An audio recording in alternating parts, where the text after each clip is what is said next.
반갑습니다. 김도사입니다. 제 영상을 보시는 분들 가운데 이제 몇 분이 제게 직접 최근에 어머니가 돌아가셨고 아버지가 돌아가셨는데 제 영상을 접하면서 마음이 많이 이제 안정이 되었다, 이런 말씀도 하시고요. 그리고 부모님이 너무 보고 싶은데 잘 계실까 걱정도 되고 그런 마음으로 계속 애도를 했는데, 애도를 너무 과하게 하면 안 좋다는 그런 또 김도사님이 그렇게 말씀하셔서 과한 애도를 하지 않기로 했다. 제가 이제 너무 보고 싶어 하고 그렇게 울고 하면 사후세에 계시는 저희 아버지께서 또 너무 또 힘들어 하시고 그렇게 하신다는 것을 또 알게 되어서 너무 이제 또 감사하다, 그렇게 말씀하시면서 한편 또 이제 마음이 또 홀가분해졌다, 그렇게 말씀하시는데 저도 행복한 마음이 들더라고요. 저 역시 28살 때 아버지를 갑작스럽게 그렇게 이제 보내드렸습니다. 제가 영상에서 여러 번 말씀을 드렸습니다. 저는 누구보다 경제적으로 힘든 그런 가정에서 태어났고 제 나이 24살 때까지 기초생활수급자였습니다. 4년 뒤에 아버지께서 경제적인 고통을 이기지 못하시고 그렇게 이제 삶을 버리셨는데, 그것은 이제 우리 아버지께서 선택한 일이고 아버지 운명이죠. 그래서 저는 아버지를 원망하지도 않습니다. 물론 이제 제가 이 영성과 사후세계 윤회 카르마, 저를 이제 있게 한 그 근원이신 창조주를 제대로 알지 못할 때는 이제 아버지를 원망하고 했습니다. 다시 고백합니다. 많이 욕했어요, 아버지를. 왜 저를 낳으셔서 그렇게 힘들게 하셨고, 왜 책임도 못 지실 것이면서 왜 그렇게 돌아가셨냐 했는데, 지금은 안 그렇습니다. 아버지가 편안하게 잘 계시기를 바라고 그 사후세계에서 편안히 잘 계시다가 지난 삶을 돌아보시면서 다음 삶을 또 제대로 좋은 곳에서 본인이 이제 태어나고 싶은 그러한 곳에 태어나셔서 정말 또 후회 없는 그런 또 행복한 그런 또 삶을 사시기를 저는 기원드리고 있습니다. 저는 아버지를 자주 생각하지 않습니다. 가끔씩 이제 아버지를 생각하는데 너무 슬퍼하거나 너무 아버지의 죽음에서 너무 억울해 한다든가 그런 게 아닙니다. 그냥 아버지와 있었던 그런 잔잔했던 그 좋았던 추억들 있죠.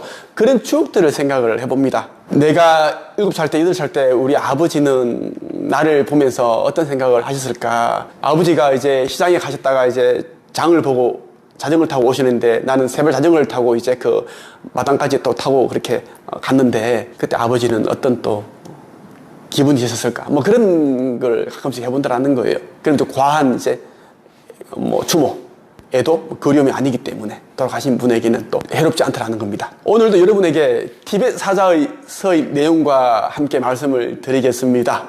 티벳 사자의 서에서 이야기하고 있는 그러한 부분들과 함께 제가 또 영적 스승으로부터 깨달음을 얻은 그런 내용들을 여러분에게 들려드리겠습니다. 여러분, 이번 시간을 통해서 의식 성장, 의식 상승, 그리고 영성이 얼마나 중요한지에 대한 그러한 부분들도 느끼시고 처음 하시지 않을까 그런 생각도 해보았습니다. 불교와 힌두교에서는 죽음의 순간에 갖는 마지막 생각이 그 다음 환생의 성격을 결정짓는다고 믿는다.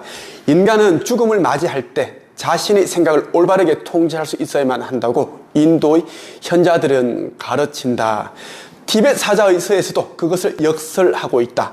만일 죽음을 맞이한 자가 신비세계의 입문자이거나 영적으로 수행을 쌓은 자라면 그 자신이 직접 자신의 생각을 다스려야 하며, 그렇지 않을 때는 죽음의 과학에 정통한 스승이나 친구나 친척이 그의 생각을 인도해야만 한다. 바가바드 기타 8장에서 크리슈나는 제자인 아르주나에게 말한다. 인간은 육신을 버릴 때 마지막으로 생각하는 것에 따라 다음의 삶을 얻으리라. 그의 생각이 몰두해 있는 그 상태를 그는 얻게 되리라. 우리의 과거의 생각이 우리의 현재를 결정짓는다. 인간은 그가 생각하는 대로 된다. 법구경의 서두 부분에서 붓다는 말하고 있다. 우리의 모든 것은 우리가 생각한 것의 결과이다. 그것은 모두 우리의 생각에서 나온 것이다. 그것은 모두 우리의 생각으로 이루어져 있다. 저는 바그바드 기타에 나오는 내용 중에 이 내용이죠. 인간은 육신을 버릴 때 마지막으로 생각하는 것에 따라 다음 삶이 결정된다. 이것이 너무 이제 와닿았습니다. 그래서 저는 이 문장을 수십 번 제가 이제 곱씹어서 읽어보고 생각해 보았습니다. 우리가 사후세계와 영성에 대해 이제 눈을 떼야 한 이유가 죽게 되는 그 직전에 공황에 빠지거나 극심한 불안감이나 공포심에 빠지지 않게 하기 위한 것도 있습니다. 죽기 직전에 너무 이제 무서움에 그렇게 떨면서 저승사자에 끌려 가버린다면 다음 생에 아주 큰 지장이 초래된다라는 것입니다. 이것은 이제 이 티벳 사자에서만 얘기하는 게 아니라 이 영적 세계, 사후세계에 대한 이야기를 다루는 다른 책에서도 이러한 이야기를 하고 있습니다. 그리고 영험한 무속인도 이러한 이야기를 하고 있더라고요. 우리가 이번 생을 살면서 열심히 살고 착하게 살고 다른 사람들을 돕고 교회 열심히 다니고 성당에 가서 헌금도 많이 하고 절에 가서 부공도 열심히 드리고 자기개발 열심히 하고 돈도 잘 벌고 하는 것도 중요한데 이 사후세계 영성의 눈을 뜨지 않으면 진짜 중요한 그 순간, 죽음 직전의 그 순간, 그때 다음 생을 결정하는데 지대한 그런 영향을 미치는데 그때 아주 이제 엉망이 된다라는 겁니다. 그래서 이번 생을 살고 있는 지금 하고 있는 일도 열심히 하면서 영성과 사후세계, 마음 공부에도 눈을 뜨고 열심히 해야 된다라는 거죠. 인간의 욕망이 바로 그의 운명이다. 왜냐하면 그의 욕망이 바로 그의 의지이기 때문이다. 그리고 그의 의지가 곧 그의 행위이며 그의 행위가 곧 그가 받게 될 결과이다. 그것이 좋은 것이든 나쁜 것이든 인간은 그가 집착하는 욕망에 따라 행동한다. 죽은 다음에 그는 그가 한 행위들의 미묘한 인상을 마음에 지니고서 다음 세상으로 간다. 그리고 그의 행위들이 수확을 그곳에서 거둔 다음에 그는 이 행위의 세계로 다시 돌아온다. 이와 같이 욕망을 가진 자는 환생을 계속할 수밖에 없다. 인간의 욕망이 이제 이번 생뿐만 아니라 다음 생까지 또 이제 좌우할 수 있기 때문입니다. 우리가 하는 생각과 말과 행동은 카르마를 낳습니다. 업보라고 하죠. 좋은 생각과 좋은 말과 좋은 행동을 하게 되면 좋은 카르마, 좋은 업보를 낳을 것이고 나쁜 생각, 나쁜 행동, 말을 하게 되면 그 반대죠. 그러니까 나쁜 업보, 카르마를 낳게 될 것입니다. 우리가 사후세계에 되면 이제 자신이 살면서 했던 생각과 말과 행동을 돌아보는 그런 또 시간을 가지게 됩니다. 실질적으로 이제 그 영화관 같은 그러한 곳에 이제 큰 이제 그 TV를 통해서 자신이 살아온 그 모습들을 다 지켜봅니다. 아주 빠르게 돌아가는데 우리는 이제 하루에도 수십 번, 수백 번 그런 이제 생각을 바꾸잖아요. 이 생각했다가 저 생각도 하고 또 이제 다른 사람에게 나도 모르게 이제 욕도 하기도 하고 안 좋은 생각도 하고. 근데 우리가 다 잊어버리니까. 그런데 사후세계에서는 그러한 것들이 다 기록이 되어 있기 때문에 그것을 본다라는 것입니다. 보면서 이제 참회도 하고 반성도 하고 그리고 또 이제 그러한 것들을 보면서 자신이 지난 생에서 그러한 성취해야 할 그런 일들이 있었는데 이루지 못했다는 것을 또 깨닫죠. 그래서 다음 생을 이제 그걸 선택을 하고 계획을 세울 때 지난 생이 또 아주 중요한 그러한 또 자료가 됩니다. 그래서 이제 영적 스승, 영적 그 마스터들과 함께 이제 다음 생을 이제 세우는데 그러한 부분들을 고려해서 자신의 태어날 국가와 도시, 지역, 그리고 부모, 형제들을 다 선택을 한다라는 것이죠. 분별력이 없는 사람, 마음이 불안정하고 가슴이 순결하지 못한 사람은 결코 목적지에 이르지 못하고 또다시 태어날 것이다. 그러나 분별력을 가진 사람, 마음이 안정되고 가슴이 순결한 사람은 목적지에 도달할 것이며 태어남이 없는 세계에 도달할 것이다. 여기 말하는 이제 태어남이 없는 세계란 무엇인가 하면 이 카르마 법칙에서 벗어난 그러한 차원에 있는 것을 말합니다. 예수 그리스도, 스가모니 이런 사람들과 같은 윤회 시스템에서 이제 제외된 사람을 말합니다. 이미 이제 그 열반의 경지에 오르신 분들이죠. 이분들은 영적 마스터, 영적 스승이라고 부릅니다. 그래서 우리의 스승 예수께서는 이렇게 이야기를 하는 겁니다. 그래서 가슴이 순결한 사람이 되어야 된다라는 거예요. 순결하지 못한 사람은 욕망으로 가득 차 있다라는 겁니다. 그 욕망은 자기 자신을 위한 욕망이겠죠. 이기심, 시기심, 물질, 만능, 이러한 것들이 계속 반복해서 이 지구 행성에 태어나게 만든다라는 것입니다. 그래서 우리가 분별력이 있고 마음이 안정되고 가슴이 깨끗한 순결한 사람이 되어야 한다라는 것을 꼭 기억했으면 좋겠습니다. 티벳 사자에서의 독특한 점은 죽음과 환생 사이의 중간 상태에서 일어나는 윤회의 전체 과정을 합리적으로 다루고 있다는 것이다. 인간의 삶에 가장 큰 영향을 미치는 근본적인 자연 법칙으로 이해되고 있는 카르마와 환생에 대한 고대인들의 가르침을 이 경전은 담고 있다. 카르마는 인간이 삶에서 행한 모든 행위들이 축적된 결과를 말한다. 또한 미국의 사상가 에머슨이 보상이라고 가르쳤던 인과 응보에 대해서도 이 경전은 이야기하고 있다. 그러나 종종 이 가르침은 많은 부분이 신비과학의 암호로 기록되어 있기 때문에 우리의 합리적인 이성과는 거리가 멀어 보일 수도 있다. 티벳의 영적 스승들은 현대인들이 거의 접근할 수 없는 붓다의 가르침의 많은 부분을 해독할 수 있는 열쇠를 갖고 있다. 우리와 같은 보통 사람들은 이 티벳의 영적 스승들이 알고 있는 그러한 부분들에 접근할 수가 없습니다. 그분들은 우리보다 더 많은 그런 윤회를 했겠죠. 그뿐만 아니라 우리는 이제 돈 벌고 잘 먹고 잘 사는데 이렇게 집중을 했더라면 티벳의 영적 스승들은 이 이제 물질 세계가 아니라 비물질 세계, 영적 세계에 이제 마음을 두고 계속 이제 명상을 하시고 그 돈을 닦으신 분들입니다. 쉽게 말하시면 그러니까 영성 공부를 하신 것이다. 우주의 이치를 깨닫기 위해서 신성과 합일 그 궁극의 그 목적에 도달하기 위해 노력하신 분들이기 때문에 붓다의 가르침 가운데 많은 부분을 해독할 수 있는 그런 이제 열쇠를 갖고 있다라는 것입니다. 티벳 사자서의 49일의 상징적 의미에 대해서 한번 살펴볼게요. 우리의 경전으로 돌아가면 우리는 이 경전이 신성한 숫자 7의 제곱수인 49라는 상징적인 숫자에 기초하고 있음을 알게 된다. 북방 불교와 고차원적인 힌두교의 신비과학에 따르면 윤회계, 현상계 안에는 7세계 또는 7등급의 마야, 환영이 있는데 그것은 7개의 행성으로 이루어져 있다. 그리고 각각의 행성에는 진화의 7단계가 있기 때문에 모두 합해 49개의 정거장이 존재한다. 여기서 윤회계란 산스크리트의 삼사라를 번역한 것으로 우주의 현상계를 뜻하며 그 반대어는 니르바나, 열반이다. 니르바나는 현상을 초월한 곳에 있다. 또한 마야는 환상과 환영을 뜻한다. 마야는 자연계의 모든 현상을 가리킨다. 힌두교의 고차원적인 의미에서는 그것을 최고신 브라흐마의 여성 원리를 가리키는 것이기도 하다.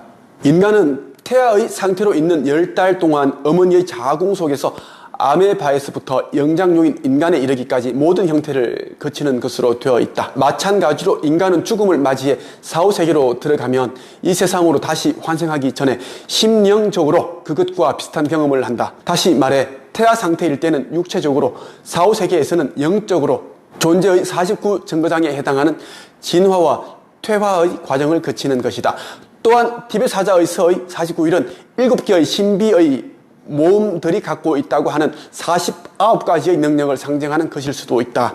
우리의 경전 티벳 사자의 서의 상징 기호에 많은 영향을 준 힌두 신화에 따르면 이 7개의 신성한 모험들은 7개의 신비의 불을 상징하고 또한 거기서 갈라져 나온 49개의 불 또는 49가지의 형태를 상징한다. 연금술 문헌에서는 7이라는 숫자가 사후세계 곧 바르도에서 경험하게 되는 7개의 장소를 대표한다. 이 7개의 장소마다에서의 인간 의식체를 구성하고 있는 7겹으로 된 원소가 각각 다르게 표현되어 나타난다. 그리하여 인간은 사후세계에서 49가지 불 또는 49가지의 그림을 경험하게 되는 것이다.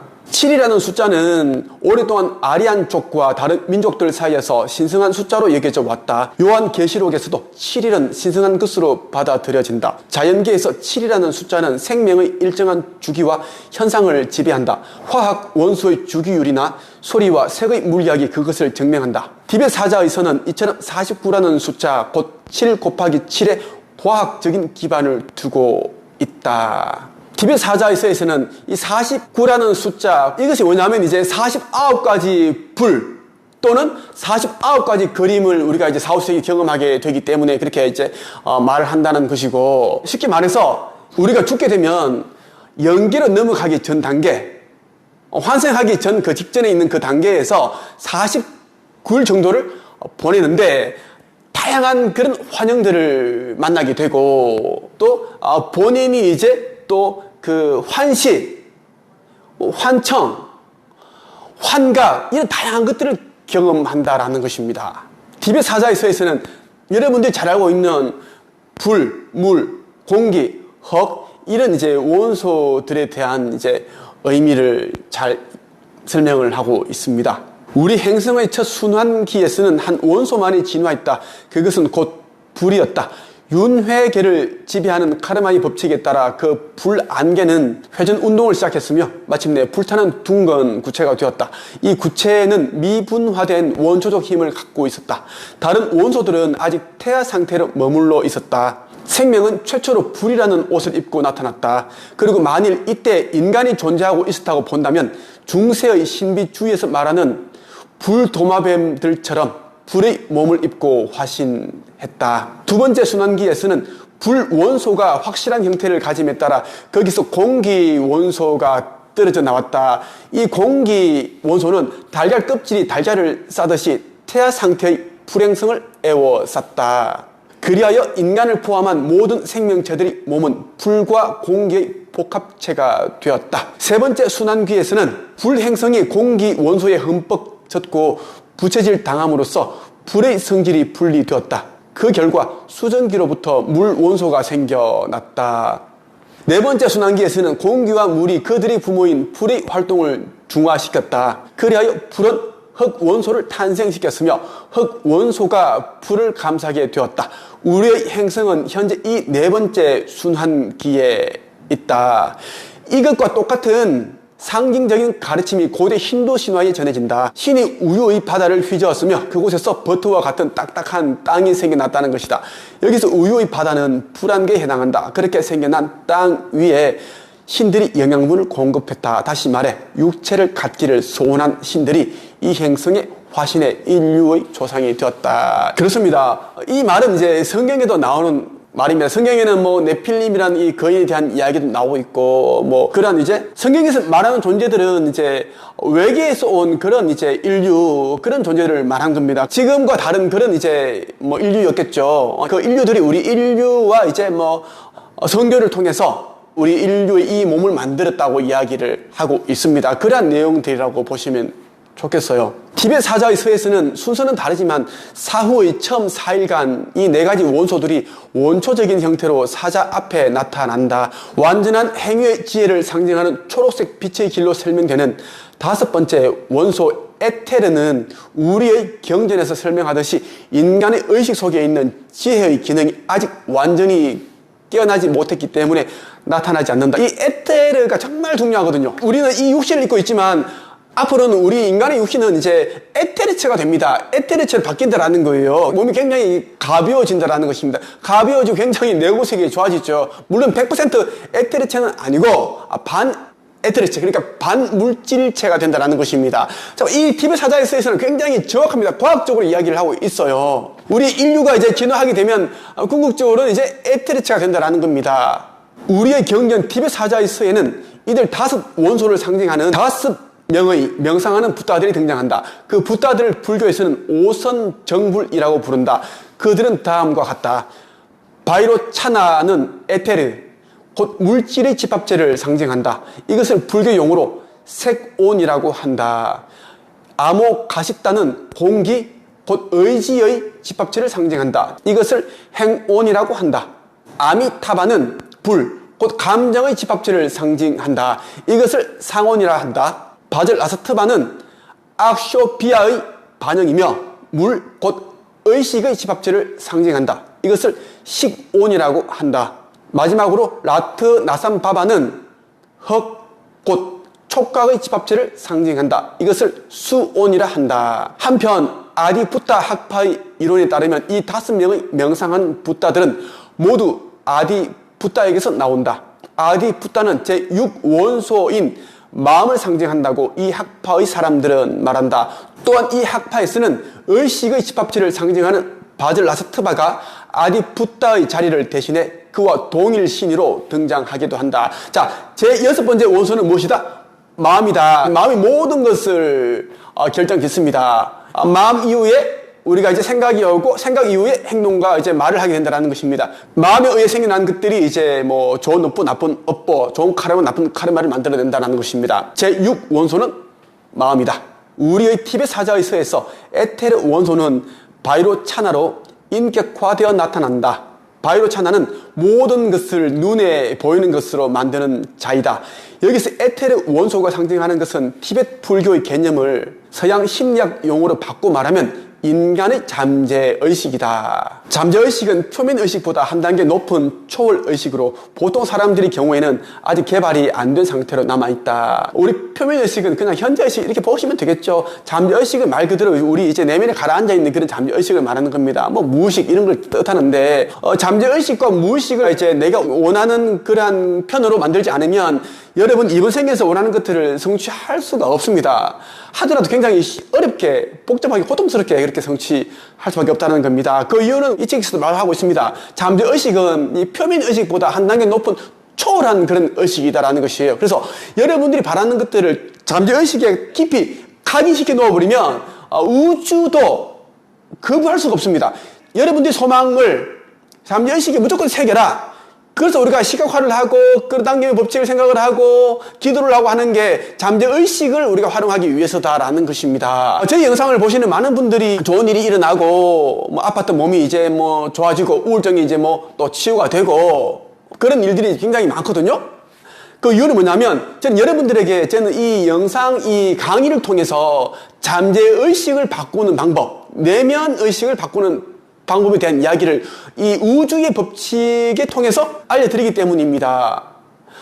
저는 또 다양한 사례를 통해서 여러분들에게 말씀드리고 있는데 저를 만난 많은 사람들이 운명을 바꾸었어요. 제가 하는 일은 보통 사람들에게 이제 그 우주의 법칙, 시각화, 끌어당긴 법칙도 이야기를 해주고 그 마음에 이제 담고 있는 그런 상처, 고통, 슬픔 남들에게 말 못할 이런 부분들을 이제 글로서 쓰게 해서 때로는 필사를 하게 해서 털어내게끔 도와주는 그 일을 하고 있습니다. 어떻게 보면 제가 하는 일이 이제 치유 같은 일이겠죠. 자신이 원하는 그런 비전과 꿈도 이루고 내면에 깃들어 있는 무거운 짐, 고통, 슬픔 이런 것들을 이제 내려놓게 하는 그런 일을 하고 있습니다. 그 과정에서 또 이제 글쓰기를 통해서 책이 나오게 되면 자연스럽게 퍼스널 브랜딩이 되고 그 책에 담겨 있는 지식과 경험, 뭐 깨달음, 자신만 알고 있는 그러한 것들이 있겠죠. 다 담겨 있으니까 그 책을 읽은 또 많은 사람들이 저 좀 만나주세요, 저도 좀 도와주세요, 상담 좀 해주세요 이런 또 이제 연락을 받는다라는 거예요. 그래서 이제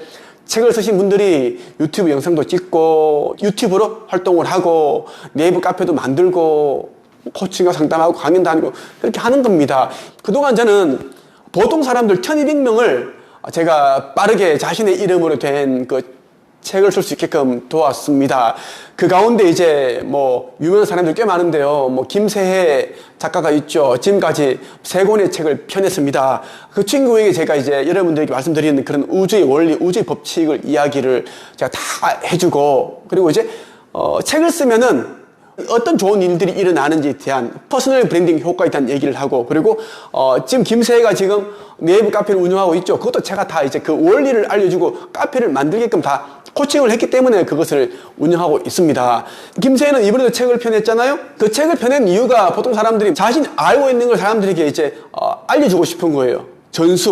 전달해주고 싶은 목적이 크고 책이 나오면 사람들이 알아주고 또 브랜딩 효과가 되죠. 그럼 또 유튜브 또 이제 구독하게 되고, 유튜브 보다가 또 김새 카페에 또 이제 가입을 하게 되고, 그럼 그 카페에서 뭐 어떤 모임을 한다, 뭐 상담을 한다, 무슨 클래스가 있다, 뭐 과정이 있다, 뭐 수업이 있다, 그렇게 해서 돈 벌고, 그렇게 이제 순환하고 있다라는 겁니다. 그렇게 해서 보통 사람들이 이제 책을 쓴다라는 것입니다. 돈을 벌기 위한 목적도 있지만 자신이 알고 있는 지식과 경험과 노하우를 전달해주고, 그리고 이제 그 과정에서 나를 알리고, 유튜브도 보게 하고, 카페도 가입시키고, 뭐 그렇게 돌아가죠. 그걸 여러분들이 좀 제대로 아시면 이제 좀 더 수월하게 여러분들이 사실 수가 있고, 그렇지 않으면 계속 남들이 유튜브 영상을 보고 책만 읽고 그렇게 좀 이제 힘든 삶을 살 수밖에 없다라는 것입니다. 다들 저를 찾아올 때는 다들 뭐 가진 게 없고 돈도 없고 힘들고 경제적인 그 고통을 느끼고 있고 그렇게 찾아옵니다. 하지만 제가 하나씩 이제 알려드리는 그 원리를 설명해주고 하죠. 그래서 성공해서 책을 쓰는 것이 아니라 책을 써야 성공한다. 유명해진 후에 책을 쓰는 것이 아니라 책을 써야 유명해진다. 제 입장에서는 이제 이걸 모르는 사람들은 너무 답답하고 안타깝더라고요. 잠재의식은 내면의 지혜가 꽃피어나기 위한 도구이다. 지금의 인간에게는 그것이 어둠 속에 파묻혀 있지만 제5순환기에 이르면 인류의 활동적인 의식으로 자리 잡게 될 것이라고 신비가들은 말한다. 붓다의 가르침에도 암시되어 있듯이 윤회계의 여러 상태에서 경험한 과거의 기억들은 모두 이 잠재의식 속에 보관되어 있다. 제5순환기에 살게 될 미래의 인류는 이 잠재의식이 활동하게 되어 과거의 모든 경험을 기억할 수 있게 될 것이다. 이때 인간은 신앙이나 단순한 믿음 대신에 진정한 알을 갖게 되고 고대 그리스의 신비의식들이 뜻하는 의미대로 자기 자신을 알게 될 것이다. 쉽게 제가 설명을 해드릴게요. 제5순환기 이르게 되면 이제 우리 인류는 이제 잠재의식을 완전 활용할 수 있는 그런 이제 기술들을 가지고 있습니다. 그리고 이 잠재의식이 얼마나 중요한지 대해서 제대로 알고 있기 때문에 이것을 통해서 원하는 것들을 다 불러내고 창조할 수 있고, 이 정도 되면 우리가 이제 깨달음을 얻은 그런 정도의 사람이 되기 때문에 더 이상 종교가 필요가 없습니다. 종교를 믿지 않는 상태가 온다라는 겁니다. 종교 위에 이제 우리 진짜 그 근원이신 창조주가 계십니다. 그러니까 이 창조와 우리는 이제 교신을 할 수 있다라는 겁니다. 종교 지도자를 통하지 않고 바로 이제 1대1로 우리 창조주와 나와 그렇게 이제 연락을 할 수 있다라는 겁니다. 그렇기 때문에 종교가 이제 무의미한 것이죠. 그래서 이때가 되면 이제 자기 자신을 찾게 되고, 그리고 이제 윤회계의 삶이 실체가 없다는 것을 깨닫고 이제 윤회계로부터 모든 원소들로부터 해방된다라는 것입니다. 더 이상 윤회하지 않는다라는 것. 사실 이 이제 삶이라는 것, 사후세계라는 것도 제가 보기에는 이제 홀로그램입니다. 누군가가 설계해 놓은 그런 이제 프로그래밍 되어 있는 것이다라는 것. 이것을 이제 알게 되면 더 이상 윤회의 법칙에 적용을 받지 않습니다. 그러니까 스가모니 생제르맹 멜키제덱 이런 분들은 이러한 이제 법칙에 적용받지 않습니다. 많은 분들이 있습니다. 왜? 이 삶이라는 것은 홀로그램이고 누군가 고도로 이제 지능화된 신이 창조주 말고 그 밑에 있는 신 그 가운데 좀 이제 선하지 않은 그러한 신이 이제 이러한 윤회라는 이런 갈마 법칙을 만들어 두었다라고 저는 생각을 합니다. 하지만 이것을 깨닫는 자가 깨달음이라는 것을 얻게 되고 붓다가 되는 것이고 해탈한다라고 저는 생각을 합니다. 저만의 어떤 그런 이제 생각입니다. 깨달음을 얻었다는 거예요. 이것이 인간의 정상적인 진화 과정이다. 그러나 시간이 오래 걸리는 정상적인 진화 과정에서 벗어나 지금 이 순간이라도 즉각적으로 영원한 자유를 얻는 것이 인도와 티벳의 모든 명상 학파들이 추구하는 목표이다. 우리의 티벳 사자의 서에도 그것이 잘 드러나 있다. 제4순환기에 있는 현재 인간의 몸속에는 4개의 생명체들의 왕국이 있다. 불 원소의 왕국, 공기 원소의 왕국, 물 원소의 왕국, 흙 원소의 왕국이 그것이다. 인간은 이런 수많은 삶들의 집합체 위에 왕으로 군림하고 있는 것이다. 만일 그가 명상가 성자의 초월의식을 가진 위대한 왕이라면 헤아릴 수 없이 많은 원소 신하들이 각자 자신들의 진정한 본성을 드러내고 그의 손에 왕권을 상징하는 홀을 들려줄 것이다. 이 홀은 물질에 대한 우주적인 지배를 나타내며 티벳에서는 도르제라는 이름의 물건이 그것을 상징한다. 만우 법전에는 다음과 같이 적혀 있다. 확고한 지혜가 말을 통제하고 생각을 통제하고 몸 전체를 통제할 수 있는 자는 삼중제왕이라고 불릴 만하다. 모든 생명 가진 것들에 대해 삼중의 자기 통제력을 행사해 탐욕과 분노를 완전히 복종시킬 수 있는 자는 그것으로 인해 더 없는 평화를 얻게 되리라. 또 이 책에서는 이제 비어 있는 것, 한자로 공이라고 하죠. 이것에 대한 또 의미를 설명을 합니다. 티베트의 모든 명상 체계에서 공을 깨닫는 것은 최고의 위대한 목적이다. 왜냐하면 이것을 깨닫는 것은 어떤 조건에도 얽매이지 않는 다르마카야라고 불리는 진리의 몸을 얻는 것이기 때문이다. 다르마카야를 불교에서는 법신이라고 한다. 또한 공을 깨닫는 것은 스스로 존재하는 근본 자리를 깨닫는 것이고 초월적 지혜의 완전한 의식을 획득하는 것이며 불성을 얻는 것이다. 공이 얼마나 중요한지에 대한 이야기를 하고 있습니다. 공, 비어있는 것, 아무것도 없는 것, 허상. 근데 눈에 보이는 모든 것은 비어있는 것에서 비롯되었다. 그래서 우리는 삶이라는 것은 진짜 그냥 허상이다. 아무것도 아니다. 그것을 알고 가야지. 그래서 아무것도 아니니까 우리 갈 때 그냥 우리 죽을 때는 사후세계 갈 때는 다 두고 간다 이 말입니다. 우리가 이 인간의 육신을 입고 있을 때는 우리가 이제 그것이 있다라고 믿기 때문에 그것이 눈에 보이는 거예요. 근데 우리가 이제 없다라고 생각하면 없는 것이다라는 것. 그게 불교에서 말하는 공이다. 이 공을 깨닫는 것이 우리 최고의 위대한 목적이다라는 것. 제대로 깨달으면 이제 우리가 불성을 얻게 된다. 부처가 된다라는 겁니다. 삼신에 대해서도 이야기합니다. 세 가지 몸입니다. 완전한 깨달음을 얻은 존재들은 세 가지 몸을 갖는데 그 중에서 다르마카야가 최상의 몸이다. 이것은 앞에서 말했듯이 진리의 몸이다. 나머지 두 가지는 완전한 능력의 몸인 삼보 가카야와 인간으로 화신한 몸인 니르마나카야이다. 삼보 가카야는 보신으로, 니르마카야는 화신으로 번역된다. 다르마카야는 이 법신은 모든 성질을 초월해 있기 때문에 인간이 가진 어떤 언어로도 그것을 표현하는 것이 불가능하다. 그래서 다만 무한한 대양, 고유하고 물결이 일지 않는 대양으로 상징될 뿐이다. 인간에게 있어서 다름하는 바른 행동을 말한다. 그리고 바른 행동은 진정한 알에서 나온 결과이다. 고대 힌두교인 바라문교에 따르면 진리는 최고의 신 브라흐마이고 모크샤 해탈이며 니르바나 열반이다. 그리고 삼보가는 즐거운 삶이고 니르마나는 건축의 과정이다. 바라문교의 체계에서는 다르마가 가장 먼저 필요한 것이다. 그 다음이 재산 또는 소유물의 뜻인 아르타인데 이것은 니르마나에 해당한다.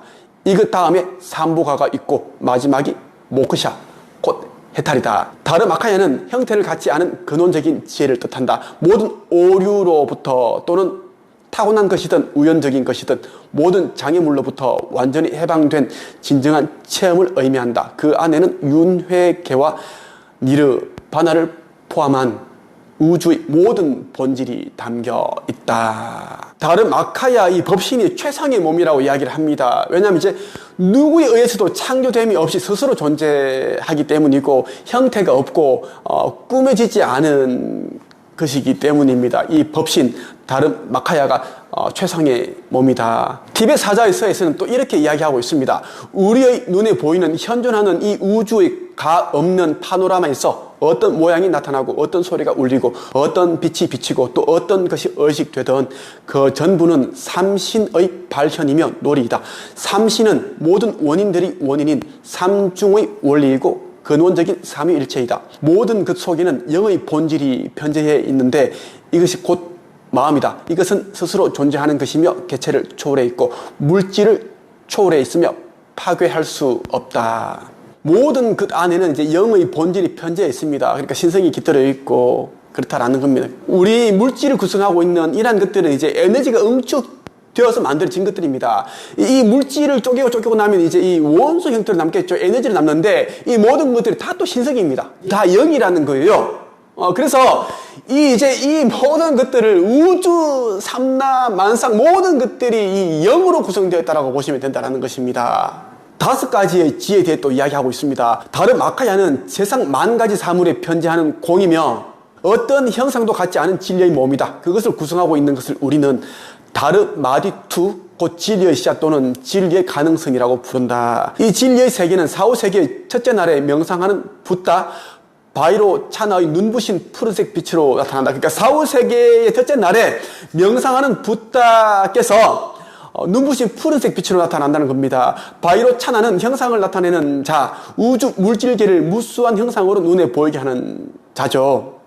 이 진리의 세계는 물질의 집합체, 색온으로 상징된다. 이 물질의 집합체로부터 이 세계와 모든 세계에 존재하는 생명체들이 생겨난다. 여기서는 동물적인 우둔함이 지배적인 성격이다. 그리고 마라, 곧 형상이라는 환영이 윤회계의 모든 영역에서 걸쳐 속박을 만들어 놓는다. 이 속박으로부터의 탈출이 바로 니르바나이다. 인간 속에 있는 동물적인 본성의 우둔함, 형상이라는 환영 또한 자신이 남과 분리된 하나의 개체라는 무지한 생각 등이 진정한 암, 신적인 지혜로 승화될 때 그의 의식 속에는 만물에 편재하는 진리 세계의 대지혜 또는 만물에 편재하는 공에서 반사되는 대지혜가 빛나게 된다. 사후세계의 첫째 날에 나타나는 물질의 집합체가 모든 생명체 육체를 낳듯이 둘째 날에 물 원소는 생명 흐름 곧 혈액을 낳는다. 이 진리의 세계는 의식의 집합체로 상징되며 분노가 그 지배적인 속성이다. 이것이 성화되었을 때 거울 같은 대지혜가 된다. 이 지혜는 명상하는 붓다 바절라사트바로 인격화되어 표현되는데 그 이름은 신의 영웅적인 마음이 승리자란 뜻이다. 셋째 날의 흑 원소는 인간의 형상과 모든 물질적인 형상들을 이루고 있는 단단한 성분을 낳는다. 이것은 감촉의 집합체이며 이기적인 욕망이 그 속성이다. 이것이 신적으로 승화될 때 평등 지혜가 얻어지며 이 지혜는 라트 나산바바로 인격화되어 표현된다. 다섯째 날의 공기 원소는 생명체의 호흡을 낳는다. 인간에 있어서 이것의 속성은 시기와 질투이다. 이것은 의지의 집합체, 행온이다. 이것이 승화되면 모든 것을 성취하는 지혜가 얻어진다. 이것은 오류 없는 행동과 인내를 주는 지혜이다. 이 지혜를 인격화한 것이 아모가시띠 곧 신의 능력을 주는 자, 위대한 승리자이다. 마지막 원소 에테르는 마음 곧 인식하는 주체를 낳는다.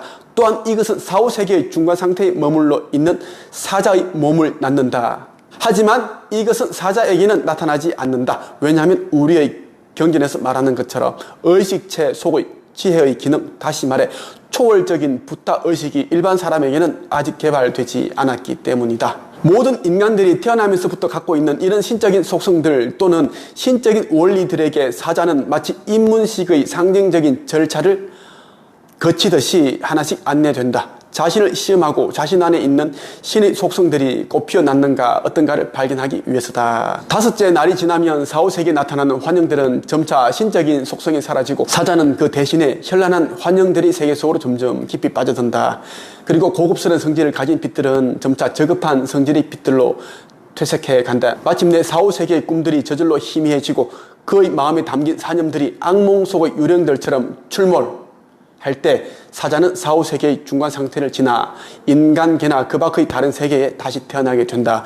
그러나 그 세계들 역시 그는 살아있거나 깨어있다고 생각하지만 사실은 사후세계와 하나도 다를 바 없는 똑같은 환영의 세계이다. 그리하여 깨달음을 통해서 자신의 속박을 끊을 때까지, 다시 말해 붓다가 선언했듯이 슬픔에게 작별을 구할 때까지 그는 이런 식으로 끝없이 생의 수레바퀴를 돌게 된다. 자, 이런 식으로 인간이 이제 사망하게 되면 사후세계에 갔다가 계속 그런 어떤 다양한 그런 복잡한 환영을 보게 되고 그러면서 자신에 대해서 또 깨닫게 되고, 그러니까 우리 영혼이 사후세계에 가서 또 다양한 그러한 이제 과정을 거치면서 또 깨달음을 얻는다라는 것, 그리고 또 수천 번, 수만 번 생을 살게 됩니다. 이러한 이제 생의 수레바퀴를 이제 돌다가 결국은 그 깨달음의 이제 경지에 오르게 되면 열반, 해탈하게 된다라는 것입니다. 붓다가 선언했듯이 슬픔에게 작별을 구한다. 윤회라는 그 시스템에게 우리는 작별을 구하고 우리는 초월자가 된다라는 것, 영적 스승, 마스터가 된다라는 것을 여러분들에게 말씀을 드리면서 오늘 말씀은 여기서 마치겠습니다. 감사합니다.